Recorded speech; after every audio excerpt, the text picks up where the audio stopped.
శివాయ. ఇవాళ మనం కుండలిని సాధన విధానాన్ని గురించి మరియు కుండలిని నిజంగా నిద్రపోతుందా లేదా అనే దాని గురించి వివరంగా చెప్తాను, సావధానంగా వినండి.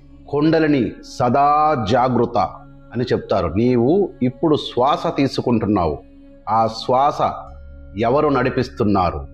నీవు నిద్రలో కూడా శ్వాస తీసుకుంటున్నావు, నిద్రలో నీవు నిర్ణయాలు తీసుకోలేవు, అయినా శ్వాస ఆగదు అంటే కుండలిని నిద్రపోతున్నది అని నమ్ముతున్న నీవు ఇప్పుడు శవంలా బతుకుతున్నావా? ఆ ఒక్క ప్రశ్న నీ సాధన మొత్తాన్ని మారుస్తుంది. చాలా సంవత్సరాలుగా ప్రపంచంలో ఒక నమ్మకం నడుస్తుంది, కుండలిని నిద్రపోతున్నది, ఆమెను మేల్కొల్పాలి. ఆ నమ్మకంతో కోట్ల మంది సాధన చేస్తున్నారు, మంత్రాలు జపిస్తున్నారు, ప్రాణాయామం చేస్తున్నారు, శిబిరాలకు వెళుతున్నారు, డబ్బు ఖర్చు పెడుతున్నారు, సంవత్సరాలు గడిపేస్తున్నారు. కానీ ఒక్క ప్రశ్న ఎవ్వరూ అడగడం లేదు, కుండలిని నిద్రపోతున్నది అనే నమ్మకం నిజమేనా అని. ఆ ప్రశ్న అడగాలంటే ముందు ఒక విషయం అర్థం కావాలి. కుండలిని అంటే ఏంటి? చాలామంది చెప్తారు వెన్నెముక కింద నిద్రపోతున్న శక్తి అని, చాలామంది చెప్తారు మూలాధారంలో ముడుచుకుపోయిన పాము అని.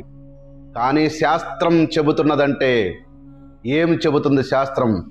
కుండలిని అంటే జీవశక్తి, ప్రాణశక్తి, చైతన్య శక్తి. నీవు జీవించి ఉన్నావంటే ఆ శక్తి నీలో పనిచేస్తున్నది అని అర్థం. ఇప్పుడు ఒక్క క్షణం ఆగండి, నీ శ్వాస చూడు, అది జరుగుతుంది, నీవు చెప్పకుండా జరుగుతుంది. నీవు నిద్రలో ఉన్నప్పుడు కూడా జరుగుతున్నది, నీవు మూర్ఛపోయినప్పుడు కూడా జరుగుతున్నది, నీవు ఏమీ చెప్పకపోయినా జరుగుతున్నది. అంటే ఆ శ్వాసను నడిపిస్తున్న శక్తి నిద్రపోవడం లేదు. ఆ శక్తి నిద్రపోతే నీ శ్వాస ఆగిపోతుంది. ఆగిపోవడం అంటే మరణం. నీవు జీవించి ఉన్నావంటే ఆ శక్తి మేల్కొనే ఉంది. అయితే కుండలిని నిద్రపోతున్నది అని ఎందుకు చెబుతున్నారని నీకు డౌట్ రావచ్చు. ఈ ప్రశ్నకు జవాబు వెతకడానికి శాస్త్రం వైపు వెళ్ళాలి.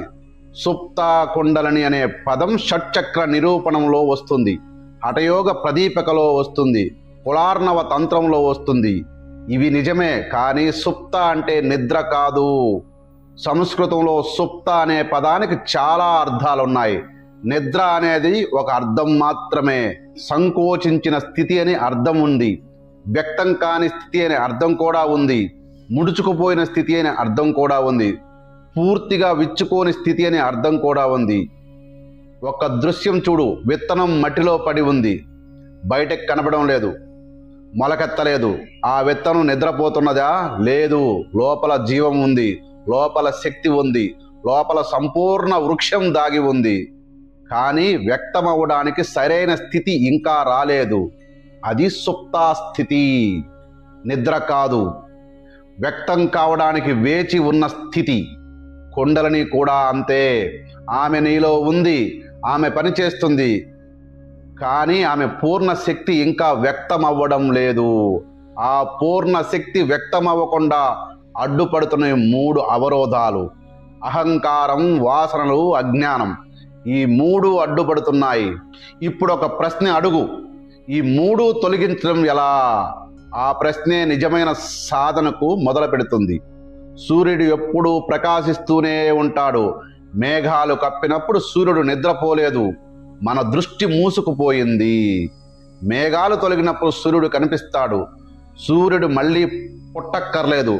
కుండలిని కూడా అంతే.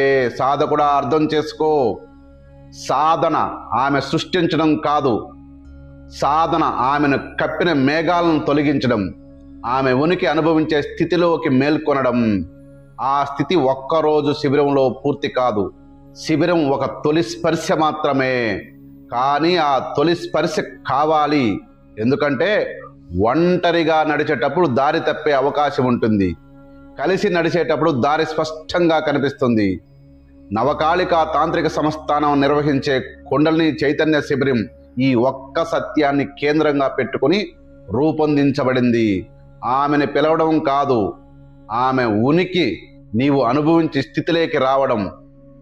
ఉదయం 6 గంటల నుండి రాత్రి 9 గంటల వరకు ప్రతి దశ ఒక్క అవరోధాన్ని తొలగించే ప్రయత్నం. కుండలిని నిద్రపోవడం లేదు, నీవు నిద్రపోతున్నావు. లేచే సమయం వచ్చింది. సాధకులారా గమనించండి.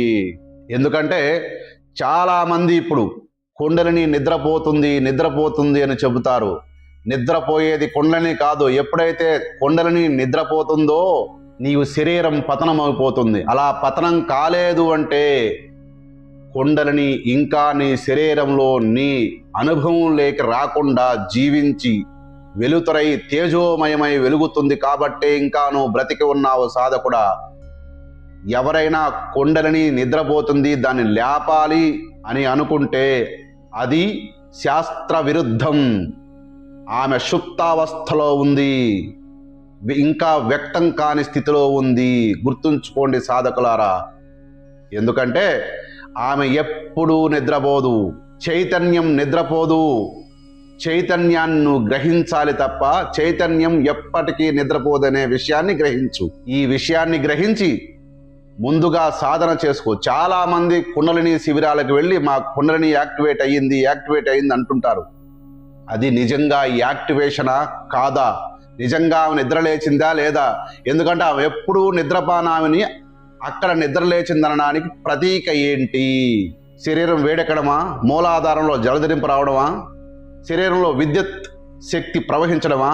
ఇవంతా అనుభూతులే ఆమె నిద్రలేచినట్టు కాదు. గుర్తుంచుకోండి సాధకులారా. ఈ విషయాన్ని లోకంలో ఉన్న ప్రతి సాధకుడు గుర్తెరింగి మసులుకోండి. కుండలిని శక్తి ఎప్పుడూ నిద్రపోవటం లేదు. నిద్రపోని దాన్ని ఇక లేపాల్సిన అవసరమేంది? ఉన్నది ఒకటే, దర్శనం పొందడం. ఆమెని అనుభవం లేక తెచ్చుకునేదే సాధన.